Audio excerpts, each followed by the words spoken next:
Magandang araw mga kaibigan.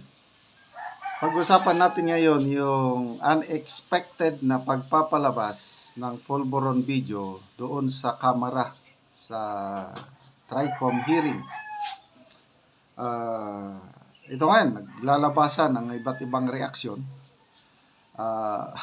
Unang reaksyon, ito si Maharlika, mayroon siyang post sa kanyang Facebook page na buljakan. Basahin ko Sabi niya, "Hoy, puting ahas, isend mo na ang bagong Pulburon video. Itodo mo na. Ha ha ha ha." So, ano ba ito? Joke lang ba ni Maharlika? O tutuhanin nila na may ipapalabas na bagong Pulburon video? So, magbasa lang ako sa mga comments Amaray Sky, sabi niya, "Wow, I love it. Go, go, go. Hindi na kami makapaghintay." Jane Bilfan, "Ha ha ha. Year of the Snake na ngayon. Daming traidor."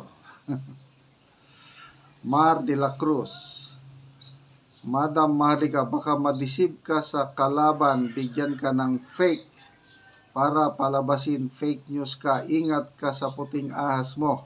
Baka kunwari loyal sa iyo pero pala sa kalaban." Okay. Wais naman si Maharlika. Tignan mo, I believe bago niya ipinalabas yung Pulburon video last year, pina-forensic exam muna niya. Kasi, posible, may magpapadala sa kanya ng fake. Kaya lang, wais itong si Maharlika. So, magandang paalala lang naman ito.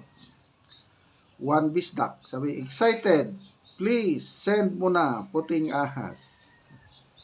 Jana Marie, "Ipalabas mo na palangga para mangisay na anuman ang mga supporter nila." Chriser Ponce, "Correct po, isend nyo na kay Maharlika." Okay. So, ito, another reaction o another epekto ng pagpapalabas nila, yung malaking transport group dito sa Mindanao with more than 1 million 1 million members. Mindanao Transport Confederation of the Philippines, more than 1 million members. Kasi buong Mindanao nanawagan. Ito, balita ng Sunstar Davao. Mindanao Transport Group urges PBBM to undergo hair follicle test. Okay. Bakit? For the sake at as a gesture of transparency and accountability. So, ito yung picture ng mga officers and members ng Mindanao Transport Confederation of the Philippines. So, malaking bagay ito. 1 million members. Nako. Kaya, mahirapan makakuha ng boto ang alyansa dito sa Mindanao. Kasi ito pa lang transport group na ito, malaking grupo. Okay? So, Shermelyn Garcia, sabi, "Daming dada ang mga ngagba ngayon kasi may nag-file magpa-hair follicle ang kanilang weak leader." Okay, so ano naman ang masasabi ni Yusek Claire Castro tungkol sa panawagan na hair follicle test? Ito, may mga pronouncement. Ito, basahin ko yung isa. Sabi niya, "Hindi iyan mandato o sinasabi ng batas na obligahin ang lahat para magpa-drug test. Ganun ba yun? Hindi ba ang mga security guards automatic o mandatory? Hindi ba ang mga drivers bago o kaya yung manguha ng driver's license, hindi ba mandatory yung test na yan? Bakit sinasabi ni Attorney Claire Castro na hindi yan mandato o sinasabi ng batas na obligahin lahat para magpa-test? Ay, wan ko lang.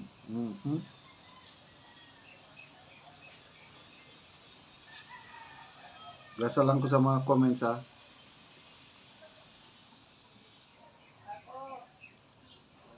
Alvin Pimentel, baka kasama ka rin sa mga ngagba, kaya takot ka rin magpa-test. Miriam Mangubat, takuza sila, Inday at Dodong, Claire na Claire. Masia Istampa, dapat lahat ng kandidato magpa-test. Pag nag-positive, disqualified. Norlen Mael, simpleng hiling ng taong bayan, magpa-test. Di ka naman gagastos ng milyon-milyon. So, wala, hindi nila makipagpustahan ako. Hindi nila yan gagawin. Ito, may panibagong dagdag na statement ni Claire Castro. Ito, post ng Inquirer.net tungkol bitaw sa Pulburon Video at ang panawagan na magpa-test. PCO Yusek Claire Castro says, President Ferdinand Marcos will leave it to law enforcement agencies to investigate and prosecute those liable for the Pulburon Video. Castro on calls for Marcos to undergo test to put to rest the drug use allegations. Ang sabi niya, ano ang basihan para humingi ng political test sa Pangulo? Ito po ba ay may pagbibintang? Ang nagbibintang ang dapat magpatunay. Usual anti-Claire. Sabi niya, kayo na nagbibintang sa Pangulo, kayo ang magpatunay. Ganun ba yun? Sige na lang. That's the usual style ng anti-Claire. Tayo daw, taong bayan daw ang magpatunay. Okay, mga kaibigan, salamat sa inyong pagsubaybay sa ating channel. Nakakatulong kayo ng malaki sa Tribong Talanding. Ang sweldo natin sa channel na ito ay tinutulong sa tribo. Namimigay tayo ng libreng yero at pako para ma-repair ang sira-sirang bahay ng Tribong Talandig sa Bukidnon. Panoorin nyo ang video na ito. Nagid mi sa balay ni nanay ug ni tatay ug karon ato silang bisitahon. Ayo! Oh, dayon. May ngapon nay. Oh, Tay may ngapon. May hapon sad. Oo, human na gid ang gihatag sa inyo mga yero. Human na gid inyong balay. Oo. Niyog hiw. mata Mata tanan. dito. Amo sang gikuan diha kay ngit-ngit man. Ay. So nagkuan mog suga kay ngit-ngit mo. Oh. So human na gid nindot na kayo. Pasalamat din mi sa tabang na mo ani. Kay Oo. Karon human na. oh, Dili na mo matuluan. dili na gyud. Kadtong balay ninyo sa una pila na gani to tay ka kuan? Pila na gani to ka tuig? 87. 1988. 87. 1988 man to Yeah. si Gagang. 87 to say. 1988 di si Gagang. Oh, 88 de. Oo, napila na siya sa kwentada nimo tay, pila na siya ka tuig? Unsa ron? 2005 2025 ta karon. idugang ang 12. 2025 dugangan og 12. 30 City. 30 city na katuig to. Gamay ba tingali Oo, ka? so karon 30 city katuig ay ha pa mo nakabalay og bago. Oh, ay pa.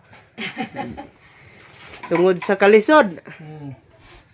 Na si nanay so karon human na ang ilang balay og nindot na gyud Kompleto na, nanay salog, nanay dingding. Amo So, lang gisalog niya na. Mm. Ngayon lang ni kay kontra sa Parang masirado tulo. kayo. Kontra sa tulo. Oo, maayo na ilang balay karon. Di na sila matuluan. Hindi na matuluan. Karon tayon sa imong maistorya bahin sa pagtabang sa inyo ha, nga karon maayo na ang inyong balay. Kami, awak ko, magpasalamat ko sa nagtabang na mo nga nakatilaw ko mi sa iyang grasya nga Mm. kaming mga kabos kabos gid nga kuan mo na nga ang among pasalamatan nga unta tagaan pa unta siya taas nga kinabuhi uban sa iyang pamilya Mm. o Oo, unsa imong makuan pagyud tay? mga na nga magpasalamat mi sa Ginoo sa nagtabang yun aning nag-sponsor aning kuan Nagahinan ko kaya wa mi magdahom nga katilaw gid mi sa iyang tabang Oo. mana nga ang among balay nga 30 city na amon lang gi 98. sukdong kay parang nga mabago nga dili na sa tulo Mm. Sige, salamat tay.